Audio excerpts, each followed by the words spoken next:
Good morning, and thank you for joining us from another live from Station 424 YouTube Fire Safety Broadcast. Today's program, we're going to be serving up fire safety in the kitchen. I'm joined by public educators Tim and Luigi, and we're going to be talking about the different things that you should know while you're cooking inside the kitchen. As this is a live YouTube fire safety broadcast, please either enter your questions at the bottom or the side of the screen, and we're going to answer your questions at the end of the actual broadcast. So, let's get started. Guys?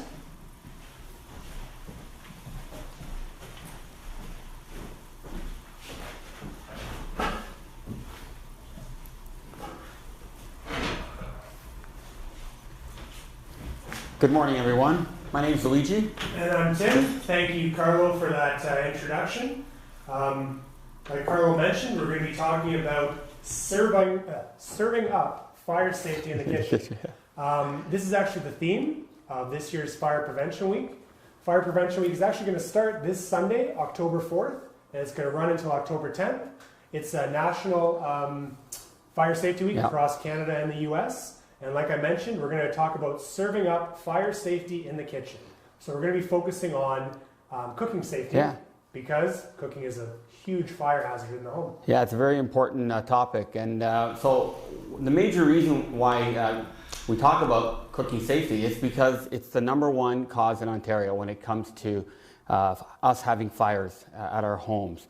So how does this happen? Well, it's usually unattended, leaving pots on the stove and forgetting about it. This could happen by, telephone, maybe the phone rings, TV, or we just forget. Sometimes we could even fall asleep. So it's important that when we're cooking, especially if we're cooking with oil, high temperatures, we want to stay in the kitchen.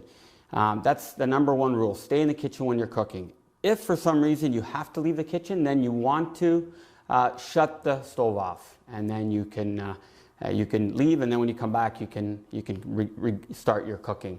So, Tim, what other tips can we learn about in the kitchen cooking? So, like Luigi mentioned, cooking is the #1 cause of fires in Toronto and Ontario in general in the home. A contributing factor to a lot of that is alcohol.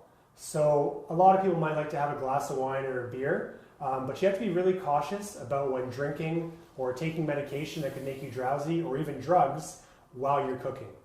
Cooking requires your full attention, and if you're cooking, you need to make sure you're sober and that you're aware of what you're doing. If someone else is cooking and you're, having fun, enjoying it's Thanksgiving, keep an eye on them if they are drinking or taking any type of medication, just because you don't want to be drowsy or have the possibility of even falling asleep or forgetting something that's in the kitchen while you're cooking. So we stay alert, stay safe, stay in the kitchen, look while you cook, and just be mindful of safety when cooking. Yeah, it's very important to do that. So just kind of a little quick demonstration. So let's say we did have a fire in a pot in our kitchen. The best thing to do, and it's always important to have an oven mitt. We want to have a sealed lid that can go over our pot. So we want to just quickly put on our oven mitt, and then we want to just slide. We just want to slide that over, okay? And then we want to make sure that it gets, we turn the stove off and want to make sure that it gets cold before we do anything with it, okay? So it's very important that we do that, okay? Now, once it's cold, right, we can do what we want to do with it. As you can see, the fire's out. Let's say we didn't have a lid. A great other alternative is to have like a baking sheet. So if we had a baking sheet, and a great place to keep this is between the stove and the cupboard. There's always that crack over there. You can leave it there. You can always quickly pull this out, and we can just slide this, again, wearing our oven mitt, right? Slide it on. Same thing. You want to turn that stove off. We want to let it get cold, and then we can take care of it. And another important thing, never ever throw water on a grease fire. Very important. Water will basically go in there and it'll evaporate very quickly, and it could basically shoot up flames out of your pot. So it's very dangerous. So we just don't want to do that. We want to make sure we just use the lid, shut the stove off, let it get cold. Yeah, and the other thing too is never move something in your kitchen that's on fire. So don't try and move it to the sink. It's much safer to actually put the fire out on the stove, on yeah, the stove. for sure. So after that, another one is what you're wearing when you cook. So if I was cooking, and obviously me and Luigi have short hair, but if we had longer hair, or if we had any type of scarf, or long sleeves, or a head wrap, anything that can hang down can be a big danger while cooking.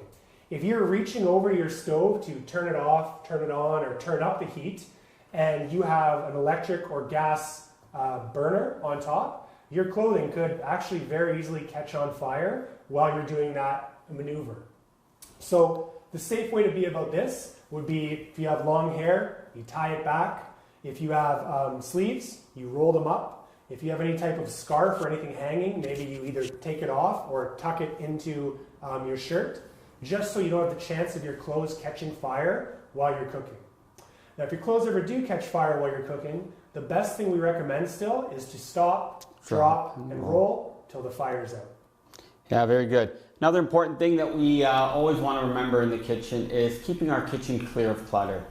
We don't want to have things like tea towels, paper towels, cardboard, plastics, pizza boxes, even our wooden utensils that we use. We want to make sure we keep this stuff away from the stove. We don't want anything being either pushed onto the stove or could fall onto the stove.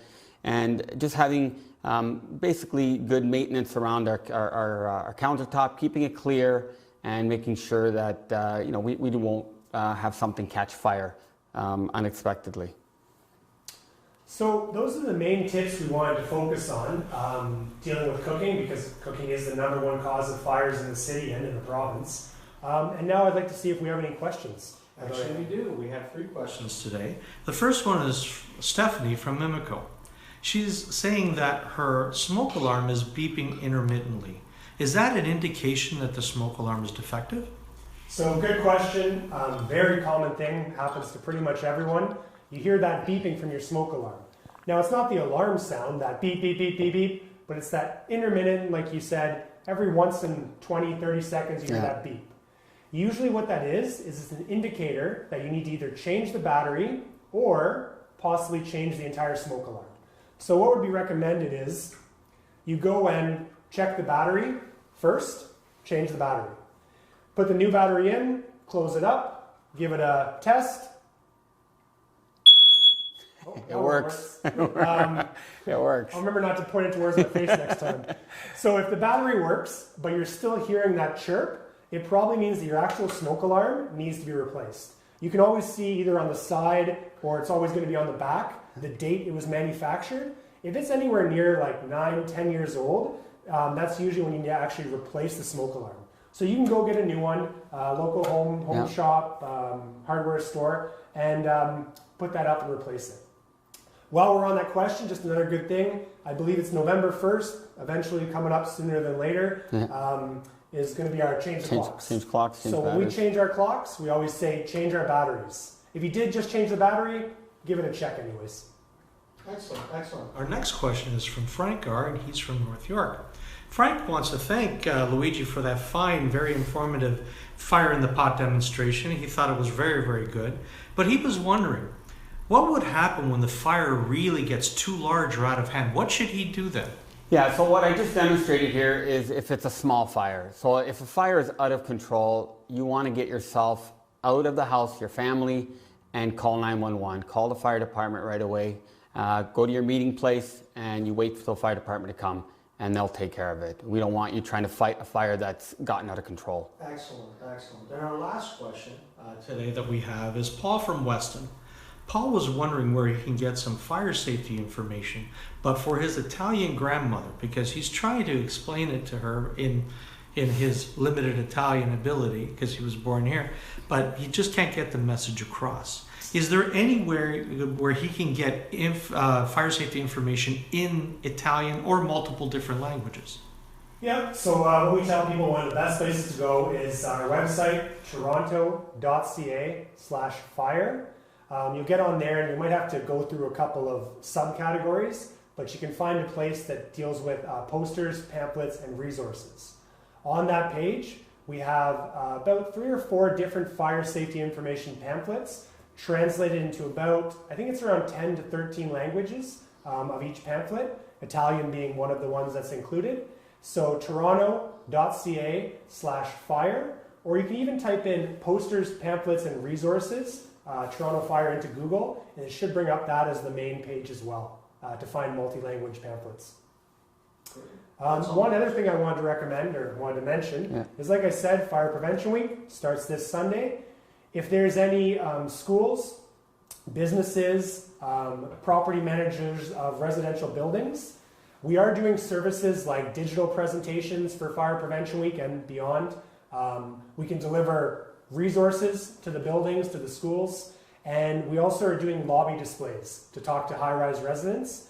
If anyone's interested in that, they can contact us at tfspubed@toronto.ca, or they could give a call to our public education general line, Monday to Friday, 7:30 to 5:30. It's our business hours at 416-338-9375.